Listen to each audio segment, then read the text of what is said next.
You need to make sure that your copy all over your site is written with the end user in mind and a particular end user in mind. You can't sell to everyone.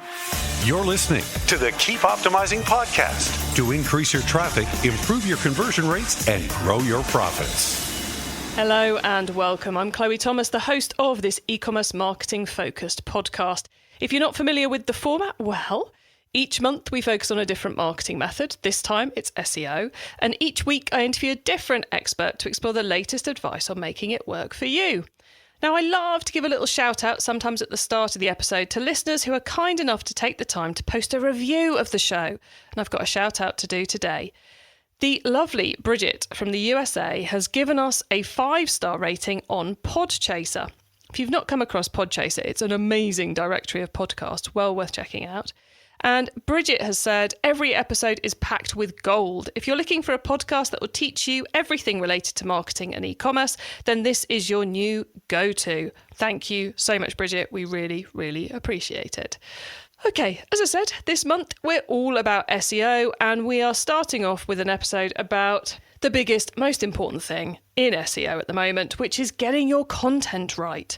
Super excited to have secured this speaker to take us through what's happening in content at the moment. She managed to squeeze us in between conferences in York, Las Vegas, and as I was speaking to her, she was about to get packed to go to a conference in Taiwan.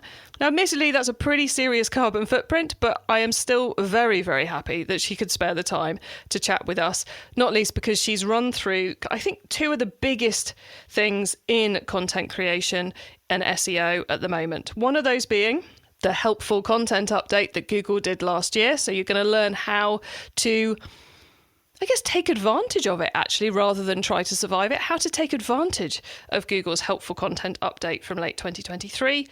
And she's also going to take us through a whole host of ways you can use generative AI helpfully to create your SEO content. Spoiler alert, it doesn't mean creating all of it, but we'll talk about that as we get into the interview. So loads of great stuff coming up with today's excellent guest, and she's sharing some unbelievably cool advice when you get through to the insider tips. So make sure you listen to the end so you catch up on those, especially the crystal ball one, which is, I'll be honest, something I didn't know about. So as I often say, I am learning along with you guys in these episodes, so super pleased she brought that up because it's really got me thinking about some strategies for us. So do make sure you stay tuned right to the end.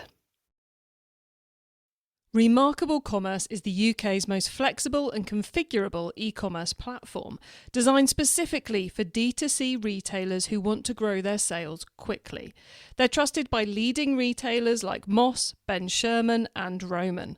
Remarkable's key differences are full freedom of your front-end design and full control of which composable modules you wish to use. Very excitingly, they've just released this year's Digital Retail Index, a performance audit of nearly 800 UK retailers, ranking them by key technical metrics. To find out where you're ranked or submit your own site for analysis, go to keepopt.com/remarkable. That's REMARKABLE. So keepopt.com/remarkable for the Digital Retail Index.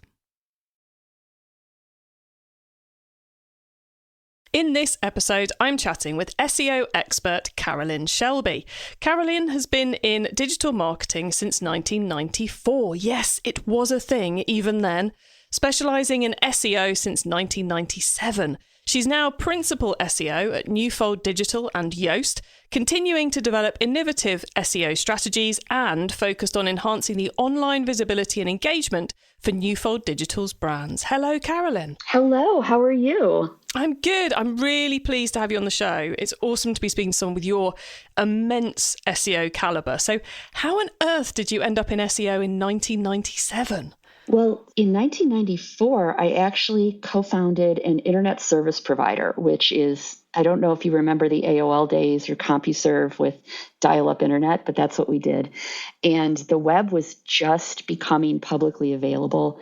Web servers didn't exist, like Apache didn't exist. We had to write our own. And as we were developing our business, customers naturally wanted to have a web presence, and our business needed a web presence, and the local newspaper needed a web presence. So I started building websites. And then Yahoo came out and Google eventually came out, and they were starting to rank websites. And I'm a very competitive person by nature. So when I saw that there were rankings, I needed to be at the top of the rankings. And that's kind of how I fell into SEO. So pure needs-based, we're doing this, and we need to appear. Well, it wasn't just we need to appear, we need to dominate. Because like I said, I'm competitive. And if there's a list and I see people on the list that I don't like, I need to be at the top of the list and they need to be at the bottom. I've been in the industry for about 20 years, so not as long as you and not in the SEO specialism, but I often get asked the question, has anything really changed in that time span? And I'm like, well, fundamentally, no. Can the same be said of SEO? Is it still fundamentally the same game, or has it really changed over the last, couple of decades? I think it's matured in some pretty significant ways. The underlying principles and the underlying desires to organize and sort and understand content and then serve up the correct content to the searchers has not changed. What has changed are the search engine's ability to filter out and discern what is like a cheating tactic and what is quality content. Now, they haven't always been great at making those distinctions. And even today, there are problems. It's a dance. They come up with an algorithm to try to serve up good quality results. And people who want to sell stuff figure out a way to game the system to get into that mix of high quality results so that their stuff sells and they make money. And then the search engines say, okay, someone here has figured out our system. We're going to change our system a little bit to try to compensate for this new tactic that the people with bad intentions or selfish intentions are utilizing. It kind of goes back and forth. So the technology and the things that need to be done to ensure that the search engines understand your content properly, fully, and the things that need to be done to make sure that you're not too slow or you have a bad user experience, those have all changed and they've gotten more complex. But the underlying, I would say the fundamentals and the core philosophy of write excellent content, help the user, and offer an excellent user experience, those have not changed. Those were always the goal. Cool. That makes so much sense. And you mentioned about how it's this kind of game between the SEOs and the search engines and that they're constantly updating. Google did a quite fundamental change late last year. I think it was called the Helpful Content Update. How has that affected content creation for e-commerce brands? Well, for e-commerce brands specifically, there's this desire, well, maybe it's not a desire, maybe it's just born out of, I don't want to say laziness, but it is easier to reuse content that is provided to you by the original manufacturer of the products that you're selling. Sometimes you allow people to write reviews, and if you open up the reviews too freely, you'll get spammers that are contaminating your reviews. So there's a little bit of laziness. There's a little bit of, you're trying to use the reviews, you're trying to game the review system, and that opens up opportunities for pollution. And then there is just, you're over optimizing or being overly corporate in your speaking, and you're thinking too much about selling to people, and you're thinking not enough about how is what I'm offering helpful to people. So the writing tends to focus on why you should buy the product, not how the product is going to make your life better or how the product is going to solve a problem that you're having. The Helpful Content Update, it's focusing a little bit more on firsthand experience because companies and affiliates and people that are just resellers all tend to use the same content. It's not compelling and it's not necessarily going to be useful to the person who's looking for a new TV or looking for a dress. The Helpful Content Update was designed to make sure that people are finding content that is helpful, not content that is thin, not websites that just slap up 12 million products and are making all their sales in volume rather than in quality. Some of the listeners are going, oh God, that's so annoying. I've now got so much more work to do. But when I'm hearing that, I'm like, right, so if most of the industry is doing badly, this is a big opportunity to do it well. and to put more helpful content onto the site, to make sure our content is unique, to make sure the reviews that we're promoting are, putting everywhere are the ones which are the most helpful to the consumers, that create that kind of first-hand experience you were talking about, to be, as you put it earlier, compelling and useful. How are you seeing brands take steps to fix this? Are there any key things they need to make sure they're doing? You need to make sure that your copy all over your site is written with the end user in mind, and a particular end user in mind. You can't sell to everyone. You're selling to people that need your product. You're selling to people that need your service. They have a problem they're trying to solve. Write to them. Address them. You're not addressing the ether. You're not addressing everyone on the planet. You're addressing the people that have a problem that you're going to solve. And use the language that the user is thinking when they think about the problem that they're having. Your opportunity here is to speak in a more focused fashion to directly solve people's problems and make their lives better. You don't want to be too corporate. This is not going out on TV. You don't have to explain to people necessarily what your product is in a generic sense. You just have to explain how it's going to solve their problem. The focus here is being helpful rather than just being explanatory. That's really where your difference is going to be. Got you. And is that on the homepage, blog posts, product pages, category pages? I assume this is everywhere, but is there a good place to start? I would say it's everywhere, but specifically if you have products, I would make sure that your product descriptions, your product information, any block of text on your page is not reusing content that was provided to you by someone else. So if you have products that are sold elsewhere by other people, you have to make sure that the description that you've provided is not the same that everyone else is using. It has to be unique. Even if you rewrite it a little bit, even if you use AI to rewrite it a little bit, it has to be different. It cannot be the same. And it should be an opportunity to explain how it's going to help your customer. Presumably, you could sell the same cookie jar to 12,000 different countries, right? But that cookie jar is going to be useful and desirable to certain people for a specific reason. Talk about that. Don't just talk about it's a cookie jar and it holds cookies. It's one of those changes of method or changes of approach that I think you can explain in a million different ways, but only one of those ways will resonate with each person. So I love that you're kind of coming at it from different angles for us, Carolyn. But you mentioned the buzzword of the moment then.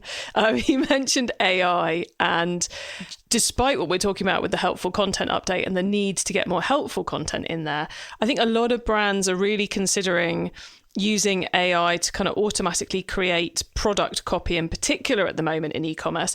Is it something we should be doing? Where's the role for generative AI in SEO at the moment? Sorry, it's just such a huge question. AI cannot replace people in that it can't spontaneously generate excellent targeted copy by itself without significant human input. So the prompts that are being used to generate the copy are really going to dictate the quality of the output. See, people try to do it at scale. They try to do it in mass, and that's where the problem happens because you can't necessarily write a prompt that is going to be able to take in all the different variables for all of the different products that you have to write for and come up with excellent copy. If you take individual bits of copy that maybe you've already written and say, can you clean this up for me? Or computer, can you make this copy 2.5% longer and use first person and focus on, product usefulness. That might work, and you can try it for sure, but be prepared to review it with human eyeballs and make sure that you're correcting mistakes, correcting hallucinations. That's what they call it when the AI starts to make things up. Because the AI, to be fair, it's a machine, and it knows based on averages what words typically come next in a sequence. So really all it's doing is it's anticipating what that sentence is going to look like. It doesn't necessarily know the desire and what need this product is going to satisfy unless you tell it, which is where, creative prompt writing comes in. But if you're spending that much time writing a prompt for one product, you might as well actually kind of just write the copy yourself. So AI it's an excellent tool. Let's say you have 1,000 products you have to write for, and they're all kind of similar, but not entirely. That's a good case for AI because you're going to start repeating things just because your brain is going to get tired. AI can help you by reconfiguring and rewriting and injecting a little bit of variation into your writing so it doesn't all read the same, but the seed that it uses was content that you wrote to begin with. So it's not completely computer generated. Can you completely generate everything with the AI? I don't think it's there yet, and I don't think it's going to be there for quite a while. I think if you're using generative AI to enhance what you're doing and to help you out, if you get in a creative rut or you need some extra ideas or you have the gist of what you want, but you need it to be expanded because you're trying to write 250 words, absolutely use AI for that. Don't try to use AI to replace human beings or do the same task for different products at a great scale, because that's when you're going to start running into it's going to stop making sense. Even the AI, it's like it gets tired doing things repetitively and it starts to go a little bit far afield in some of its responses. I think that's such an interesting way of thinking about it, Carolyn. I hadn't thought of it before, but the fact it's all in the power of the prompt. And if you're selling, I don't know, lipsticks and cookie jars, you can't possibly use the same prompt to create great copy for both, but you might be able to use the same prompt to create great copy for all your lipsticks or for all your cookie jars, but you're not going to get them both to come together. And I think that makes so much sense. I mean, if you're working for an e-commerce brand right now, would you be kind of like only using AI where you get really stuck, but aiming for humans the great majority of the time? No, I use AI actually in my daily life a lot, and I don't necessarily use it in the plugins. So Yoast, for example, has a plugin that works with Shopify and it works with WordPress and WooCommerce, where it can help you write, your meta titles and your headings, meta descriptions, product descriptions, things like that. I sometimes use that when I'm working with companies, but AI in general, I use personally on a daily basis because it's helpful to me to have, I'm a kind of person that likes to bounce things off people. And I don't always have a person with me to bounce things off of. And AI has become my bounce person.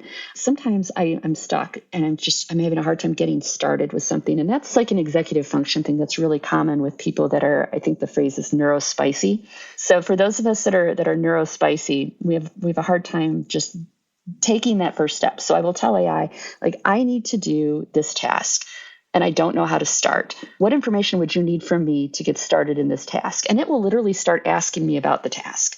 And then it helps me walk through all the things that I need to do. And it spits out, okay, based on all this information and the time frame and the due date, I would do blah, blah, blah, blah, blah, blah, blah. And it is very helpful to me. I recommend anyone, not just e-commerce marketers, but anyone who needs that kind of assistance plotting out a task, you go ahead and use the AI. It's still my work. I'm still doing the work. It's just a sounding board and a little bit of guidance. I could have gotten to that same destination myself, but it would have taken a lot longer. So I guess the short answer is I definitely use AI, and I would definitely recommend that clients use it because there are situations where you're a little stuck and you just need a little help to get started. And if AI is writing the draft and you're doing the final fixes, it's still your work output. It's not like AI did it for you. It got you started and you finished it. You took it across the finish line.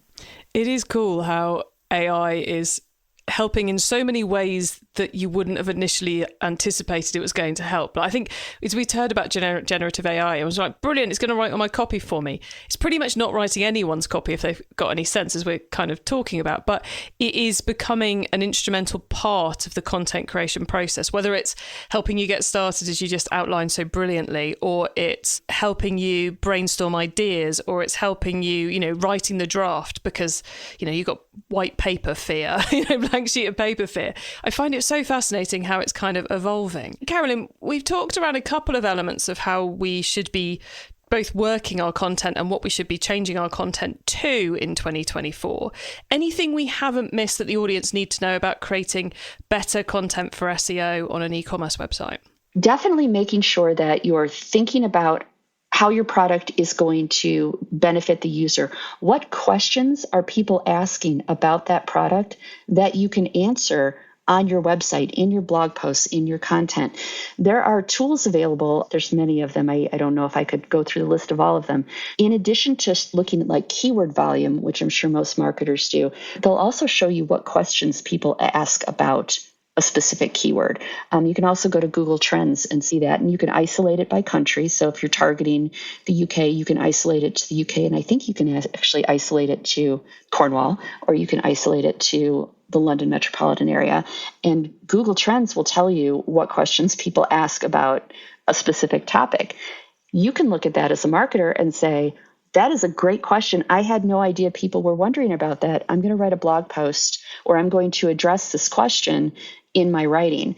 So thinking about how are you going to help people's lives, investigate the questions that people ask around your product, anticipate how the user is searching for your product, anticipate how the user is using your product, and make sure that you're writing with all of those things in mind, because it really is about how are we making the searcher's life better? How are we enhancing that? How are we being helpful? What a brilliant summary. Thank you, Carolyn. It's been great picking your brains about these latest content tips. Listeners, remember to stay tuned right to the end so you don't miss out on Carolyn's insider tips on SEO and my suggestions for more free resources to help you improve things even further in your business.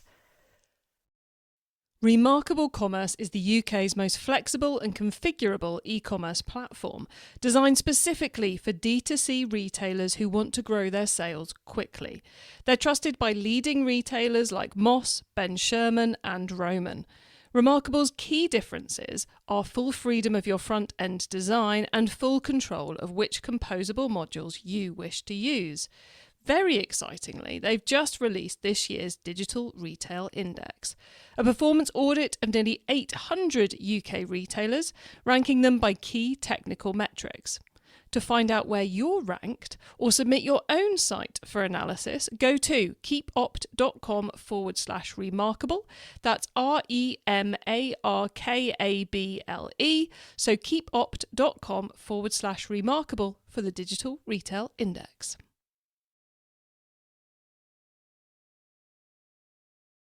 Okay, Carolyn, so far we've gone deep into the latest content tips for SEO. Now you get to wow us with your insider knowledge about the whole of SEO. So for the following questions, your answer can be anything to do with SEO, which of course does include everything we've already been talking about. Carolyn, are you ready for the insider tips? I think so. Let's do it. Cool. Let's start with newbie advice. If we've inspired someone to take their first step, what do they need to know to give themselves the best chance of success? You have to say the name of the thing that you want people to find and search. And I know that might sound really basic to a lot of people, but you'd be surprised. Think about the way someone is going to search for your product or your content online, and then use the words that you think they're going to search with in your writing. Make sure those words are on the page plainly. That is the biggest guarantee to ensure that you're ending up in the search results in front of people.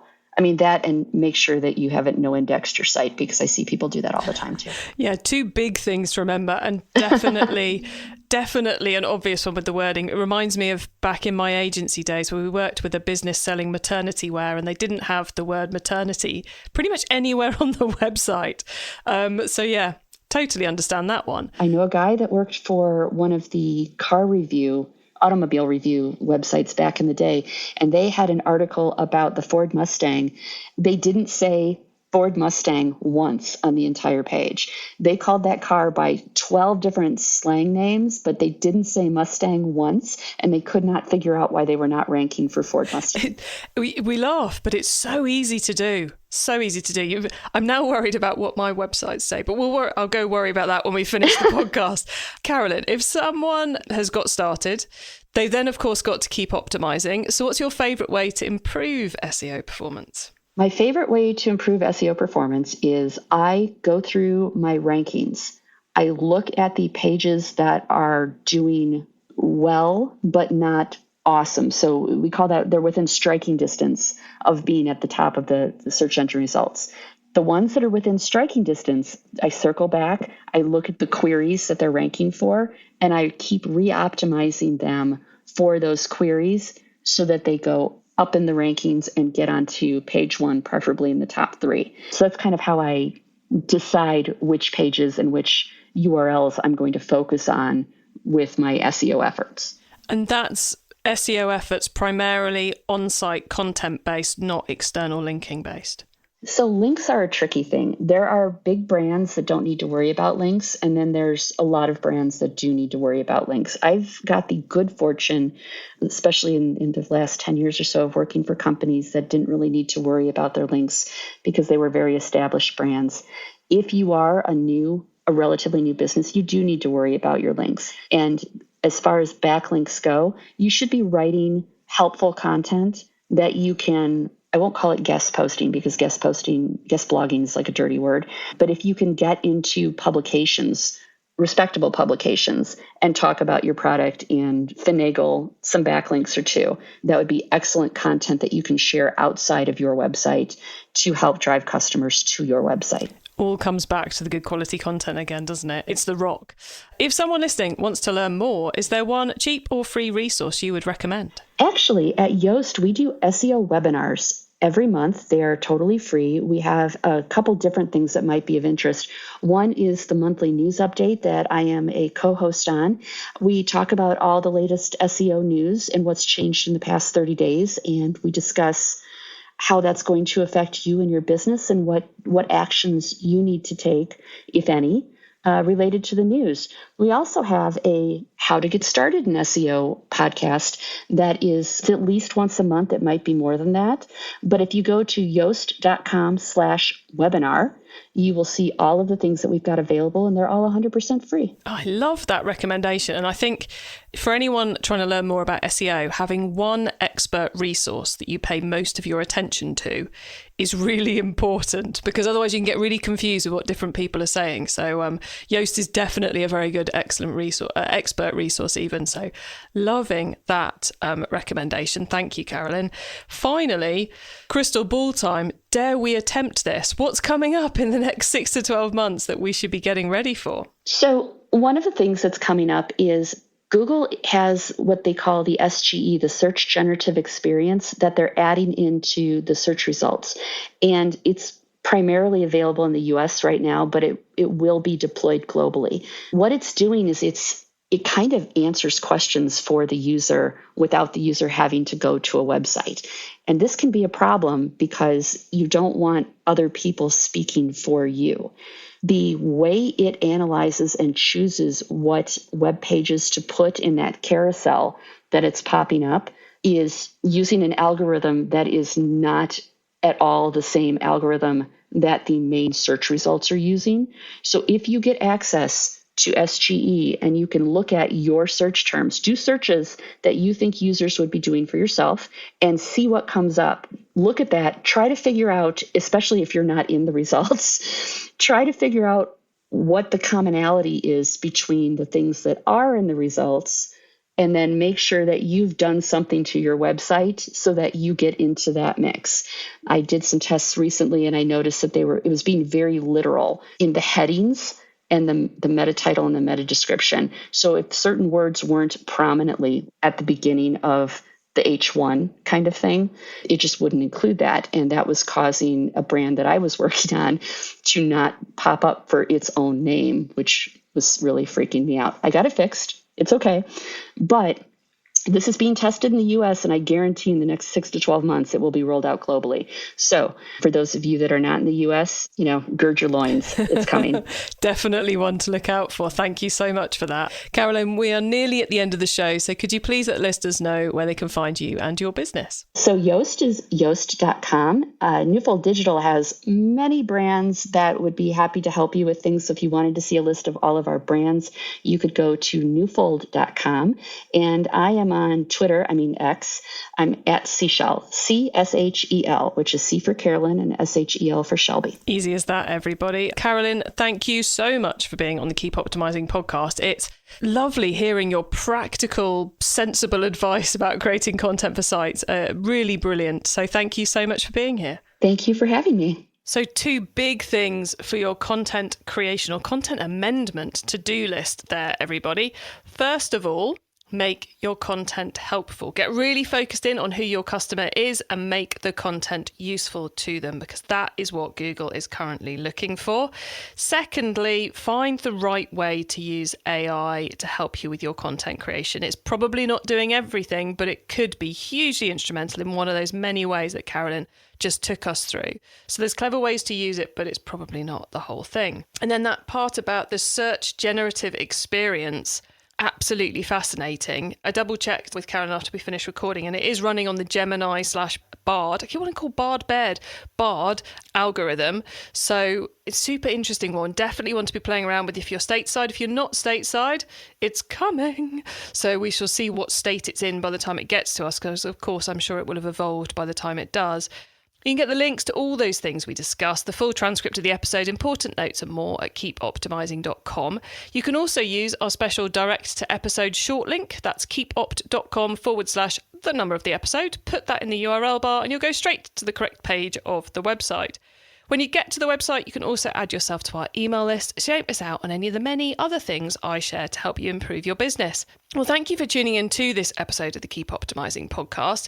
This is the first of our SEO episodes, so we've got more of them coming up for you this month. If you want more on SEO, you can scroll back up your feed and you'll find plenty of it, or you can go to keepopt.com/SEO.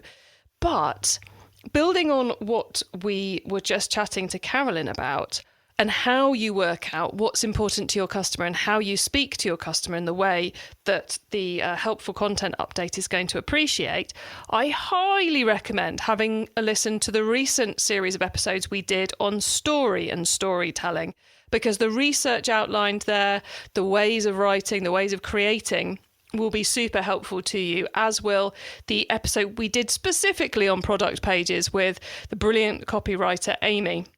So scroll back up your feed to the ones that have got the word story at the start, or go to keepopt.com/story to find all of that. Have a brilliant week. Make sure you listen to the next episode and do spread the word, because we want to help more people with this show. So do that so I can help all of you to keep optimizing your marketing. Access everything Keep Optimizing at keepoptimizing.com. That's with an S, not a Z.